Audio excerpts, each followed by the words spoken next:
I wish to acknowledge a debt of gratitude to a dear friend who follows me everywhere and is always close to my heart.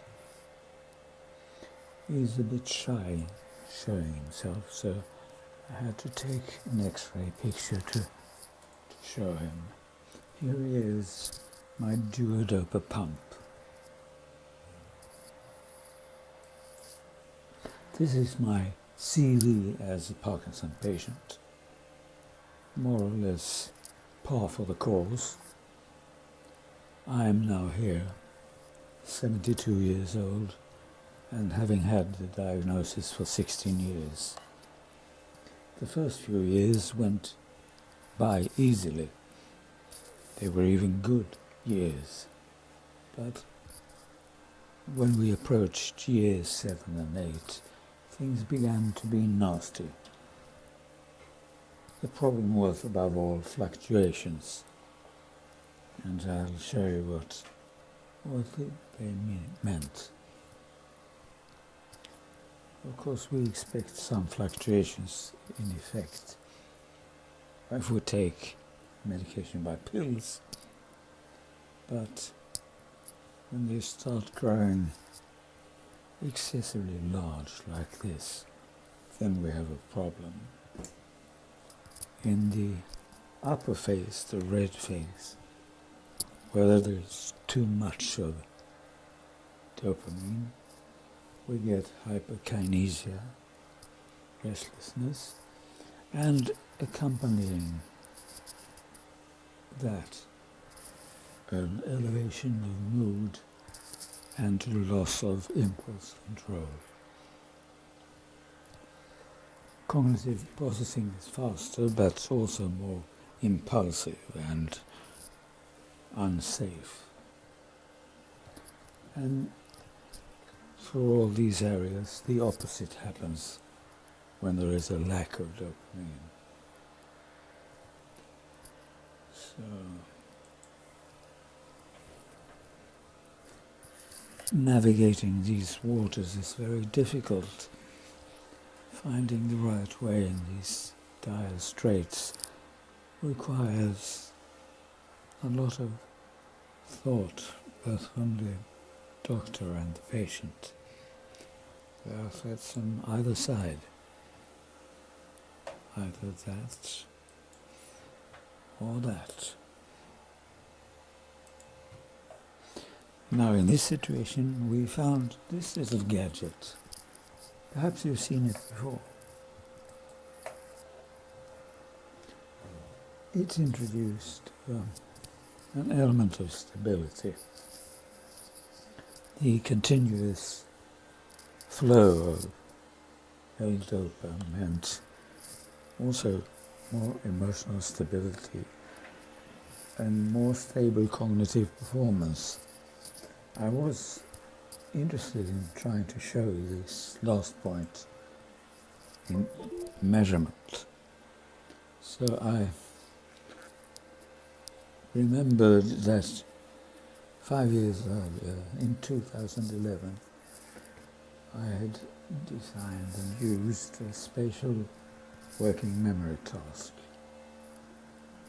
And I had found that in my data there was a 3-hour period because of my medication, which I took once every 3 hours. And I had a healthy control who went through the same procedure but didn't have a periodicity. So in 2016, after having duodopa for 2 years, I thought I might look and see if that period had gone. And it had, indeed. This is the data from 2011, and this is the data from the red is from 2016. And you will see only a smaller peak in about the wavelength of 12 hours. It's the circadian rhythm. So we had one task completed, One down and 2 to go. Now, I had some problems during the night. I had sleeping problems for several years, and we had tried different things without really succeeding in coping with it. Now I thought, if we do all these successful efforts to keep variation small during the day, then why do we cut the pump off at night and let the dopamine level plunge down as if it fell from the edge of a cliff? And in the morning we bathe it in L-dopa and try to wake it up with a huge dose. Wouldn't it be good to try to keep the same mechanism going through the night as through the day? We tried that, and indeed it proved to be very beneficial for my sleeping habits. The average night's sleep increased by 25%. It was a highly significant increase. So 2 down and 1 to go. The dyskinesias are notoriously difficult to handle. This is a graph that shows the levodopa equivalent units to which one can convert my dosages. You will see that progress is relatively clear and linear before we took the duodopa, but after that we started experimenting with the dosages, keeping them down to try to starve out the dyskinesias, but they don't easily starve. Once they get going, they don't seem to respond to the lessening of the levodopa dose. So I thought I might change my tack to this. I've often thought, in similar circumstances, if you can't beat them, join them.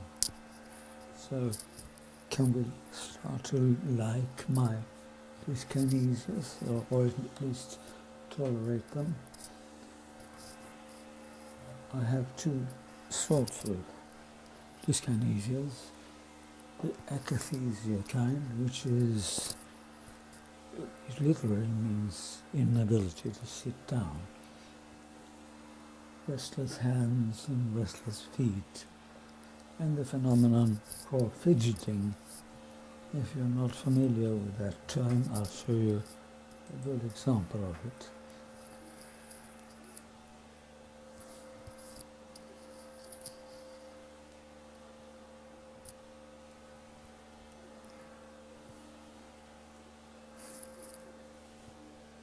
Yes, Oliver Hardy is the master of fidgeting, so graceful and elegant.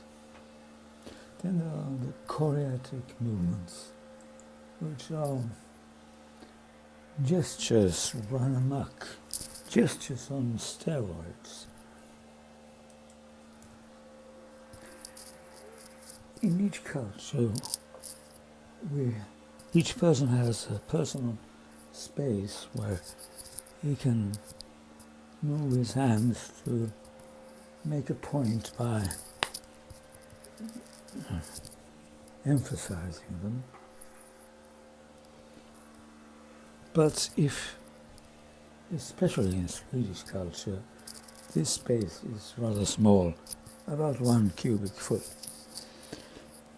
And if you go outside of that space, then you are bound to be take him as a drunk.